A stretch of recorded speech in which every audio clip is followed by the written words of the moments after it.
નમસ્કાર, હું મનીષા ઠેસિયા. અમારી યુટ્યુબ ચેનલ ગુજરાત સમુદાયમાં આપનું સ્વાગત છે.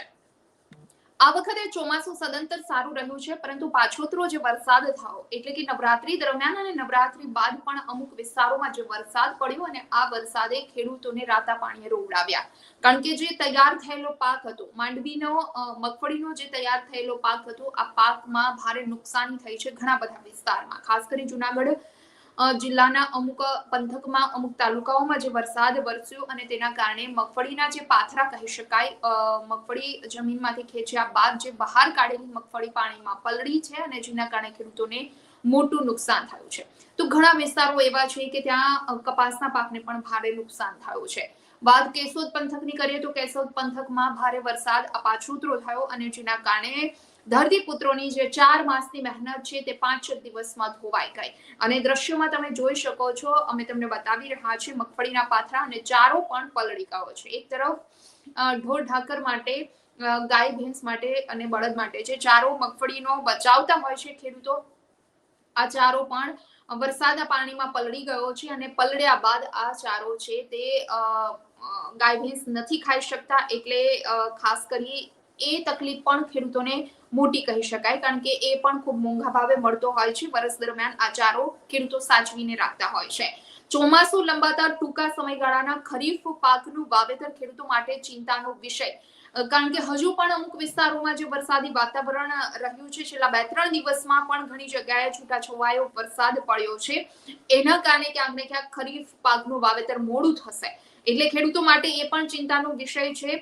ટેકાના ભાવે સરકાર તરફથી જે 70 મણ મગફળી ખરીદવાની વાત છે, એનો વિરોધ ગુજરાતભરના ખેડૂતો કરી રહ્યા છે. કારણ કે આ વખતે ક્યાં મગફળીનું મબલક પ્રમાણમાં વાવેતર, કપાસ કરતા પણ મગફળીનું વાવેતર આ વર્ષે ગુજરાતમાં વધારે થયું છે. એટલે ઉત્પાદન પણ તેની સામે એટલું થાય તો ખેડૂતો 70 મણ મગફળી જ્યારે માત્ર જો સરકાર ટેકાના ભાવે ખરીદે તો અન્ય મગફળી છે તે માર્કેટ યાર્ડમાં ખૂબ ઓછા ભાવે વેચવા મજબૂર થવું પડે અને એ ભાવનો જે ગેપ છે એ પણ ખૂબ વધારે છે. 300-400 રૂપિયા ઓછા ભાવ માર્કેટ યાર્ડમાં વેપારીઓ પાસે હરાજીમાં ખેડૂતોને મળી રહ્યા છે. એટલે ખેડૂતોને એમાં પણ ખૂબ મોટી નુકસાની વેઠવાનો વારો આવે તેવી શક્યતા છે. એટલે ગુજરાતભરના ખેડૂતોની માંગ છે કે સરકાર તરફથી ન માત્ર 70 મણ પરંતુ 200 મણ મગફળી ખેડૂતો દીઠ સરકાર તરફથી જો ટેકાના ભાવે ખરીદવામાં આવે તો ખેડૂતોને ફાયદો થાય. કેશોદ પંથકમાં ગત રવિવારે રાત્રિના ધોધમાર વરસાદ પડતા પાણીની જરૂરિયાતવાળા મગફળી સહિતના પાકને પાણી મળી રહેતા ખેડૂતોમાં ખુશી જોવા મળી હતી. તો બીજી તરફ 3% ખેડૂતો કે જેમણે કાં તો મગફળીનું આગોતરું વાવેતર કર્યું અથવા તો તુવેર જેવા આંતર પાક લેવા ટૂંકા ગાળાની જે તૈયાર થતી મગફળીની જાતનું જેણે વાવેતર કર્યું હતું, આવા ખેડૂતો મગફળીનો પાક તૈયાર થતા જમીનમાંથી બહાર કાઢવાની કામગીરી કરી રહ્યા હતા. અને એવા સંજોગોમાં એ જ સમયે વરસાદ પડતા મગફળીના પાથરા અને ચારો પણ પલળી જવાથી ખેડૂતોને મોટા પ્રમાણમાં નુકસાન થયું. હવે જ્યારે ખેડૂતને થયેલ નુકસાનીના વળતરની વાત આવે છે, ત્યારે ગત વર્ષે કેશોદ પંથકમાં ઘણા સ્થળોએ વરસાદ પડતા મગફળીના પાથરા પલળ્યા હતા. આવા સંજોગોમાં ખેડૂતોને કોઈ યોજનાનો લાભ મળેલ નથી. તે ઉપર એક વાત નક્કી છે કે પાકની લલણી થઈ ગયા પછી સરકારની એક પણ એવી યોજના નથી કે જેમાં પાક નુકસાનીનું વળતર મળી શકે. ત્યારે સરકારે તમામ પ્રકારના પાક નુકસાનીના વીમાની નવી યોજના અમલી બનાવવી જોઈએ તેવી ખેડૂતો તરફથી માંગ ઉઠી છે. સહાય ન ચૂકવાતી હોય તેવા સમયે નુકસાન સહન કરવાનો વારો ન આવે તે માટે ખેડૂતોએ લાંબા સમયગાળામાં તૈયાર થતા મગફળીની જાતનું વાવેતર કરવું સલાહભર્યું માનવામાં આવી રહ્યું છે. જો લાંબા સમયગાળાની મગફળીનું વાવેતર કરવામાં આવે તો સંપૂર્ણપણે જ્યારે ચોમાસું વિદાય લઈ લે ત્યારબાદ જ આ મગફળીની લણણી થાય, એટલે કે જમીનમાંથી તેને બહાર કાઢવાની કામગીરી કરવામાં આવે અને એ સમયે જો આ કામગીરી થાય તો ખેડૂતોને મગફળી ના પાથરા કે ચારો પલળવાનો ડર ન રહે, ચિંતા ન રહે અને મગફળી એટલે કે પોતાનો તૈયાર થયેલો પાક પણ બચી જાય. ચાલુ વર્ષે સરકારના હવામાન વિભાગે દર્શાવેલા નકશા મુજબ ઘણા બધા જિલ્લાઓમાં ચોમાસું વિદાય લઈ ચૂક્યું છે, પરંતુ ઘણા જિલ્લાઓ કે તાલુકાઓમાં હજુ પણ વરસાદની સિસ્ટમ સક્રિય હોવાથી તેની અસર વર્તાઈ રહી છે. હવે પછીનો જ વરસાદ જે કહી શકાય ચોમાસાની વિદાય બાદનો વરસાદ ઘણા વિસ્તારમાં પડી રહ્યો છે.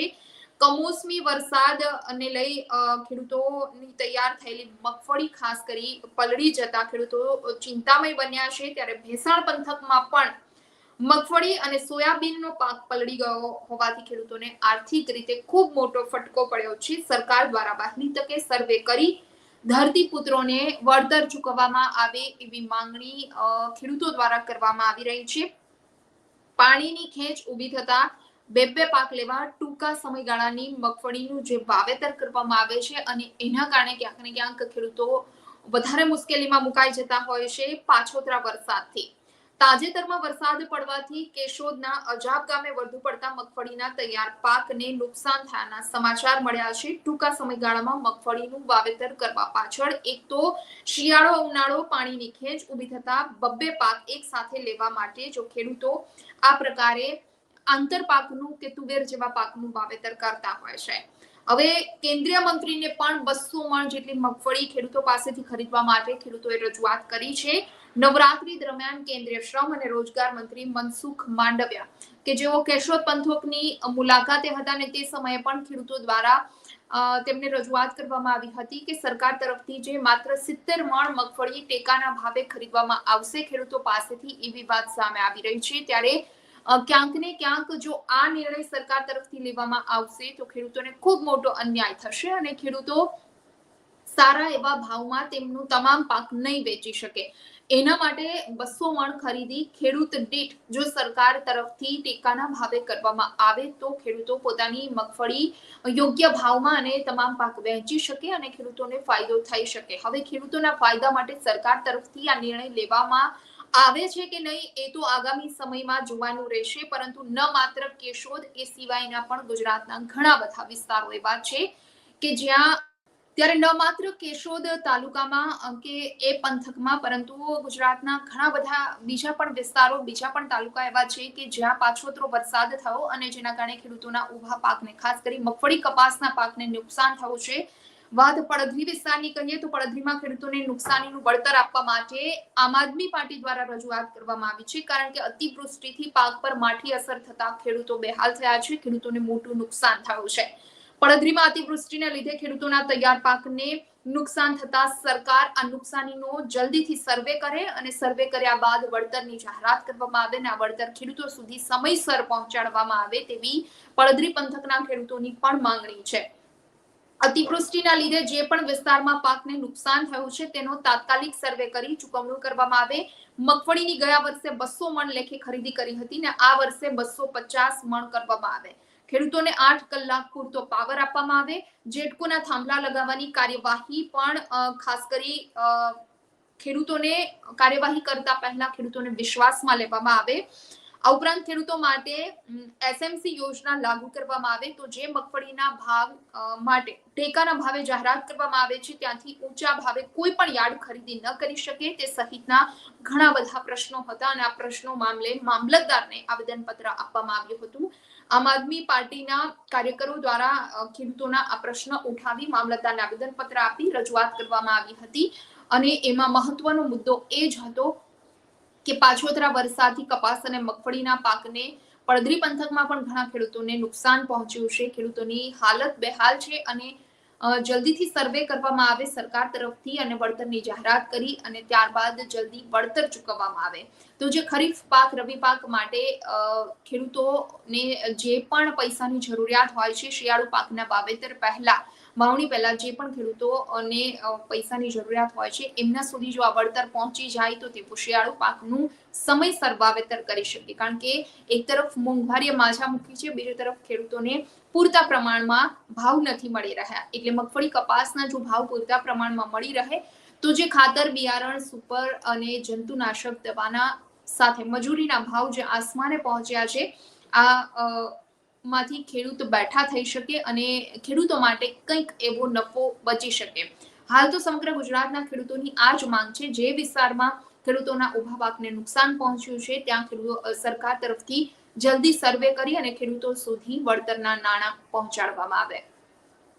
ચર્ચામાં અત્યારે બસ આટલું જ. આવતીકાલે કોઈ નવા ટોપિક સાથે જોડાશું. આજનો આ મુદ્દો આપને પસંદ આવ્યો હોય તો વિડીયો લાઈક અને શેર કરવાનું ભૂલશો નહીં અને ખાસ અમારી ચેનલ ગુજરાત સમુદાયને સબસ્ક્રાઇબ કરી લેશો. નમસ્કાર. વિડીયો પસંદ આવ્યો હોય તો લાઈક અને શેર કરવાનું ભૂલશો નહીં અને ખાસ અમારી ચેનલ ગુજરાત સમુદાયને સબસ્ક્રાઇબ કરી લેશો. આવતીકાલે કોઈ નવા ટોપિક પર ચર્ચા કરીશું.